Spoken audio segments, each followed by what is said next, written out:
Well, 1932 was the depths of the Depression. The Depression came very hard and very fast to Germany following the stock market crash in the United States. In the summer of 1932, that marked the depths of the Depression in Germany. Fully 1/3 of the labor force was unemployed. That provides the essential background to the Nazi seizure of power. People were, understandably so, desperate in desperate economic conditions, and the psychological uncertainty created by the Depression was also a major factor. But tell us in mechanical political terms, what gave him the chancellor position?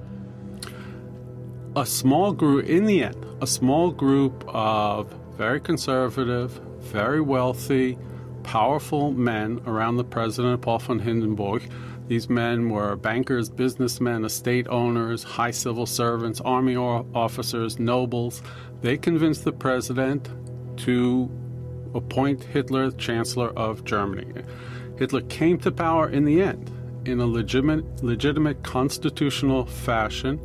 It was these conservatives who believed they could traffic with Hitler, do business with Hitler, believed they could control Hitler, who in the end brought the Nazis to power. Why was he, you say it was constitutional and was legal, but as you describe it, he was not elected. So take us through that, because I'm looking back here. I mean, in the late 20s, the Nazi Party was getting some elections, federal elections in Germany, down in the 2-3% range. So yeah, that's absolutely right. And the figure you just gave in 1928, at that point, the Nazis were a marginal party. They were a police problem.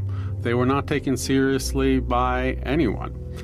And then, following the onset of the Depression, they have this meteoric rise. They do very well in the elections of 1930, and then in the summer of 1932 reach their highest popular vote ever, 37.4% of the vote. But very importantly, that was not a majority. That was a significant segment of the electorate, to be sure, but not a majority. And then the following election, Germany was filled with elections in 1932. In November 1932, their vote tally declined to 34%.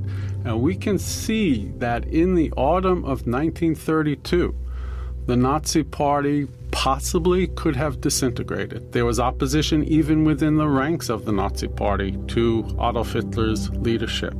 But then, as I mentioned, this conservative elite saves Hitler by convincing the president to appoint him Chancellor of Germany. Hindenburg, who had been the big field marshal in World War I, was the president. Why did he hand it off to Adolf Hitler, who had not achieved a majority in the polls? He did so reluctantly. He was convinced by that group of conservatives around him, which included his own son. That decision came after nearly 3 years of political paralysis in Germany, because the electorate and the political parties were highly fragmented. No one seemed to have a viable solution to these conservatives to get Germany out of the political crisis, out of the economic crisis, and to restore Germany's great power status. So back up then. Here we are, 1933, he takes over. Well, I guess let's stick with it for a moment. You say that the conservatives who persuaded Hindenburg to bring in Adolf Hitler were persuaded that they would put a bit in his mouth after he became leader, right? They would control him. They would fence him in, I think was some of the language that was used. Yeah, absolutely. Now, they all had a common political agenda. The Nazis were too radical, too low class for them, too populist, but the conservative elite and the Nazis had a common agenda, that they were all extreme nationalists, anti-Semitic. The conservatives a little more politely anti-Semitic than the Nazis, but the anti-Semitism joined them together. They were all anti-communist and anti-socialist, and the Social Democratic Party and the Communist Party were both very significant political forces in Germany, and they were fundamentally anti-democratic. And the entire country was opposed to the Versailles Peace Treaty that had ended World War II. So Hitler's promise to overturn the Versailles Treaty, to make Germany great again, to revive the economy, all of that went down well with the more traditional conservatives, and they thought they could use Hitler and the Nazis, and Hitler and the Nazis thought they could use the traditional conservatives. We know who won in that game. Back up then. Hitler, as Volker Ulrich describes in his new history here, Hitler Ascent, it was described earlier on as a clown with a strangely scattershot, impulsive style. How did someone who was seen that way come to be considered suitable to lead a significant nation, any nation? Well, he was seen that way by a left-wing and liberal intellectual elite, by many other leaders and common people in German society. They underestimated him enormously. At the same time, Hitler, he was a clown, but he also had phenomenal political instincts. He knew how to rally people. He knew how to use the new technologies of the 1920s, loudspeakers, radio, later on film in the Third Reich. That infamous film by Leni Riefenstahl, where Hitler descends from the clouds in an airplane. Hitler was the first German politician to use an airplane, to move around rapidly from town to town, to deliver political speeches. So his political instincts were quite something, and they would continue to be so into the war years.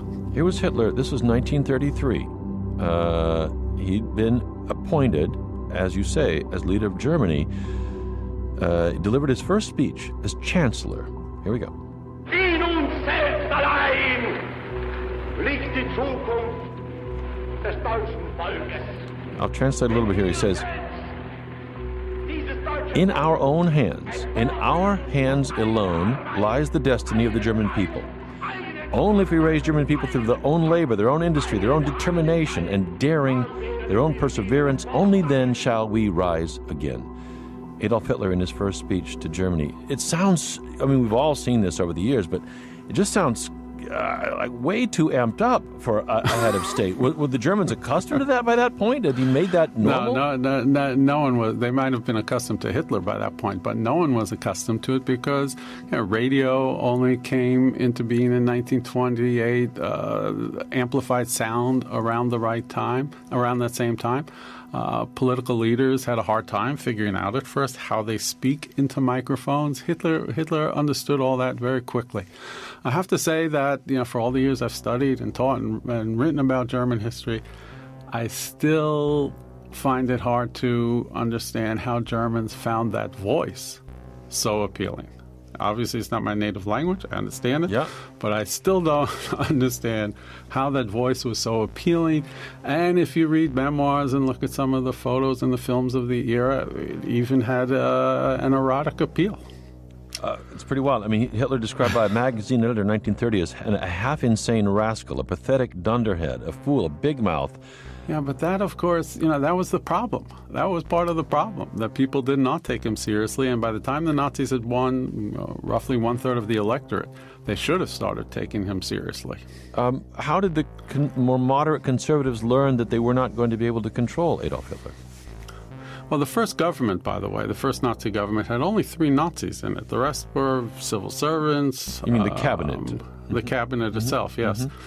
Civil servants, army officers, and other members of the traditional conservative elite. That reassured many members of the German population who either voted or for or watched the Nazi rise to power. That reassured them greatly. But then very quickly, the Nazis moved to create a dictatorial system. The Weimar Constitution, by the way, was never abolished in the 12 years of the Third Reich. And it was a democratic constitution. It was ripped to shreds. It was ripped to shreds in practice by the Nazis' use of violence and by clever political maneuvering. Hitler was seen as a Munich rabble-rouser, self-obsessed. But I wonder how these things played. Hitler was often described, she writes here from the book, as an egomaniac who only loved himself, had a characteristic fondness for superlatives, a kind of, would you describe him as a narcissist? Why we think that at the least, at the very least, at the least. How did that work for him and not against him?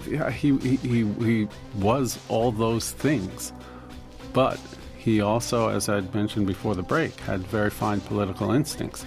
and could tap in, especially after the onset of the Depression, could tap into the discontent that so many Germans felt because of the economic crisis, the political paralysis, and so on.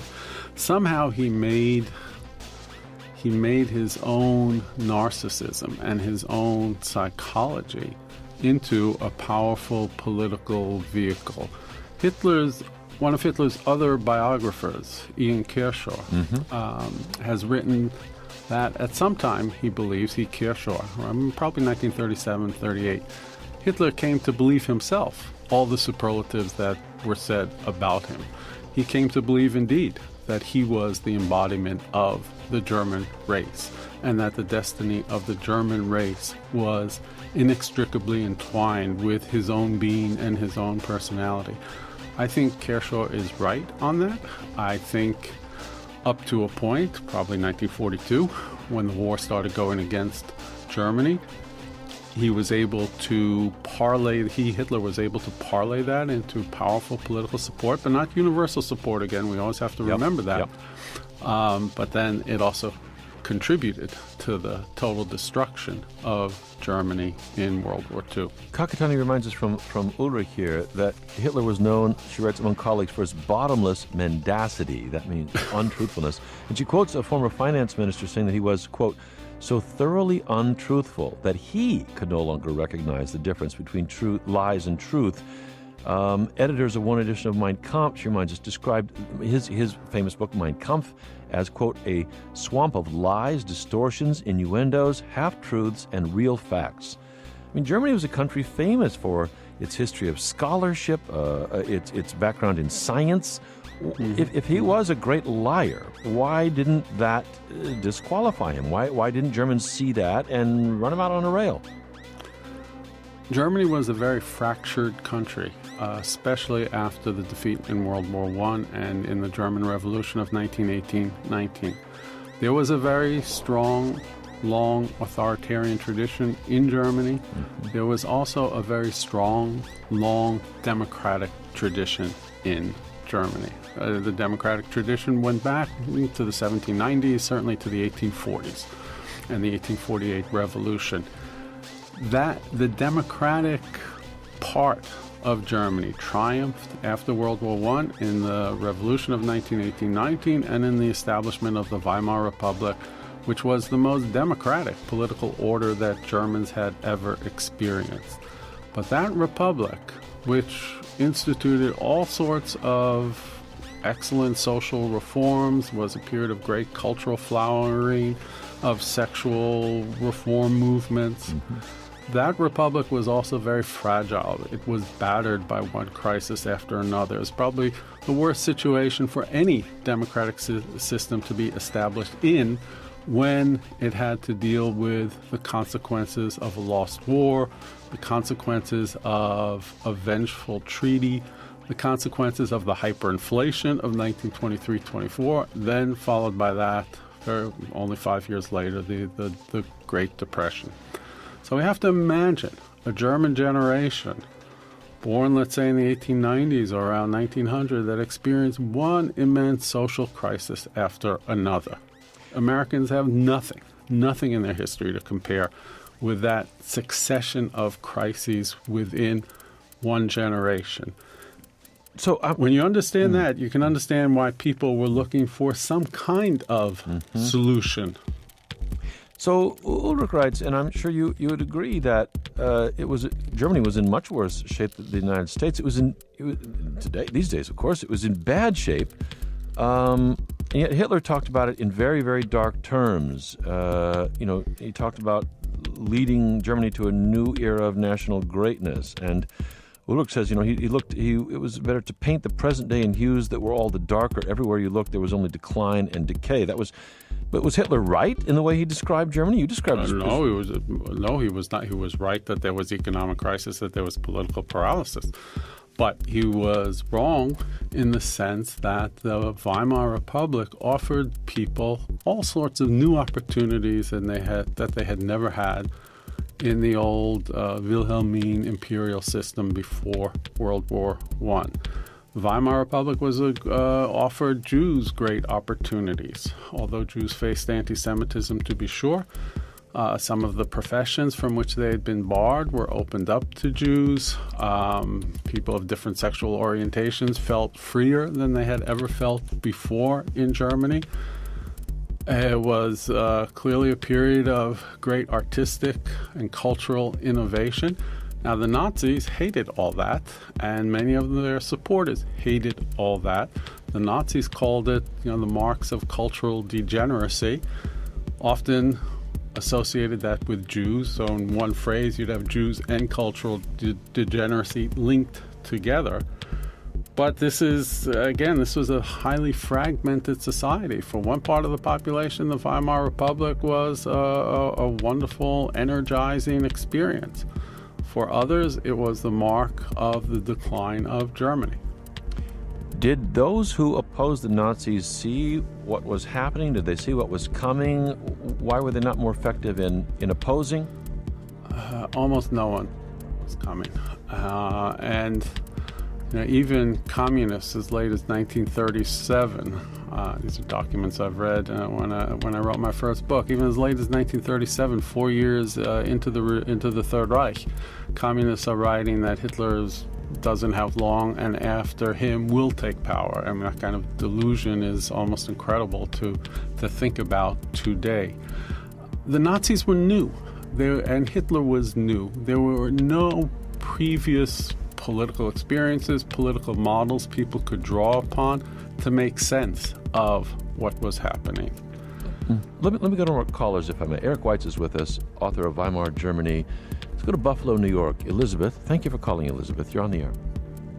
Sir, Mr. Trump is embodying these same things that Mr. Hitler was doing. He knew how to manipulate media. We had a degenerative society as far as like us versus them, as well as I'm sorry, I'm choking. I think I know the direction of where you're going. What you have just described is certainly true. Trump knows how to use the media very, very well. Trump knows how to divide people. But you write, Eric, if I may. You write again, no serious political movement today in the West is anything like the Nazi Party. And you write, Trump is not a fascist or a neo-Nazi. So is Elizabeth off base? How do you see it? Well, that doesn't mean I like the guy. Well, I'm not talking about liking. You can have whatever politics. I just think that we have to be clear-headed in our political analysis and not exaggerate what I think are nefarious characteristics of Mr. Trump. What I think is the closest analogy is the fact that there are, shall we call them, more traditional conservatives who have made Trump acceptable. Paul Ryan, Mitch McConnell, go all down the line. That's the analogy that I think is most on point, if you will, with Hitler and the Nazis. Not like, Trump, yes, I think is a racist, is misogynist, is all these other things. But that doesn't make him Hitler, and it certainly doesn't make his movement Nazi-like, and to the extreme degree that the Nazis were. But it's the fact that so many Republicans have made Trump acceptable. That's what is really dangerous, I think. This is sound from 1939, on just the 6th anniversary of his rise to power. Hitler talking to the Reichstag, the German parliament, laying out kind of a horrifying resolution to what he called the Jewish problem. Here's a clip that he made a prophecy that a world war would result in the annihilation of European Jews. Ich will heute wieder ein Prophet sein. Wenn es dem internationalen Finanzsystem Adolf Hitler saying, "Today I will once more be a prophet. If the international Jewish financiers inside and outside Europe succeed in plunging nations once more into a world war, the result will not be Bolshevization of the earth and thus the victory of Jewry, but the annihilation of the Jewish race in Europe." And of course, came very close to happening. Brandon in Newport News, Virginia. Brandon, thank you for calling. You're on the air. Hi, Tom. How are you? I'm okay. Brandon, what do you see? When I look at Donald Trump and I hear the rhetoric he's speaking, one of your guests was just saying, it's not that bad like it was in Europe and things like that. But we have to look at this thing on a personal level. Whatever an individual feels, how bad the situation is, that's his belief. And there's nothing wrong with that. But when you start to influence a lot of other people who come together and feel the same way, that's an even bigger problem. I see Trump as that possible second Hitler. He was taken as a joke, getting into the race initially. Now look at where we are with him. Now he gets in there, he creates this, as one of the callers just said, he creates this new doctrine to go around and round up a lot of the immigrants, legal or otherwise. I can see it becoming a situation where, like it was when the Nazis going around knocking at the doors, rounding up Jews and getting rid of them.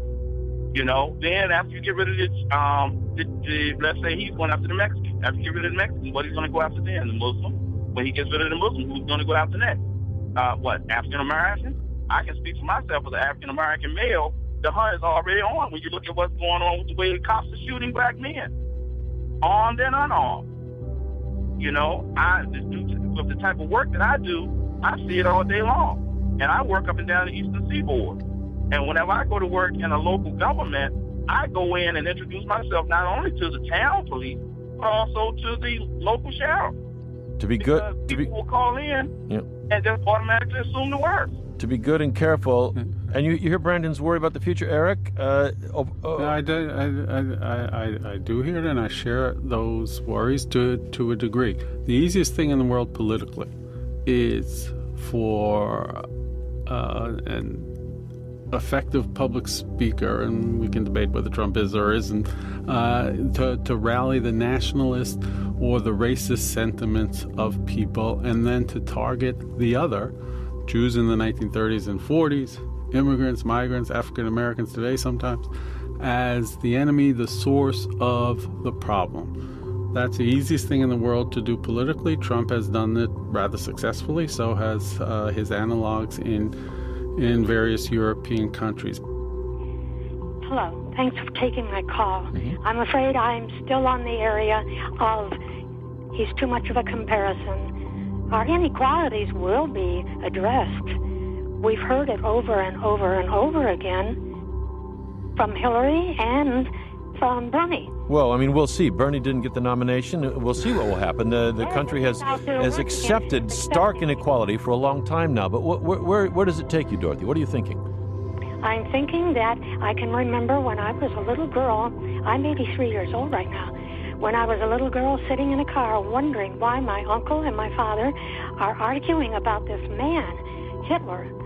And my uncle had been born from a German family. He was my in-law uncle, and my father was an American, and they argued and argued and argued. And my father was right. And it was too late by that time. It's too late for all the people. We can't wait and say, well, we'll worry about it later. Let's see what he does. Let's not wait. Let's not vote for him, okay? Thank you very much. Thank you for your call, Dorothy. We're looking at the rise of Adolf Hitler. Jim in Nashville, Tennessee. Jim, you're on the air. Thank you for calling. Hi, Tom. Hi. See, I'm all but convinced the biggest problem that we face right now with respect to our politics is a lack of engagement through lack of critical thinking on the part of the majority of the electorate here in America.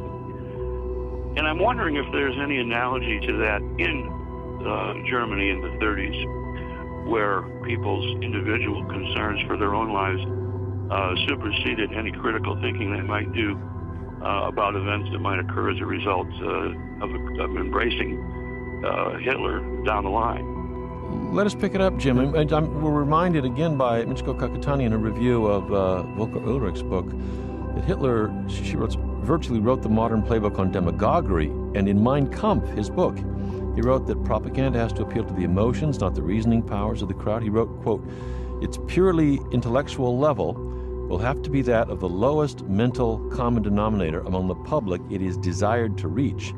That's Hitler, thinking about how to gain power. Was there a lack of engagement, a lack of critical thinking that's obvious to you in the years running up to Hitler's ascent, Eric Weitz?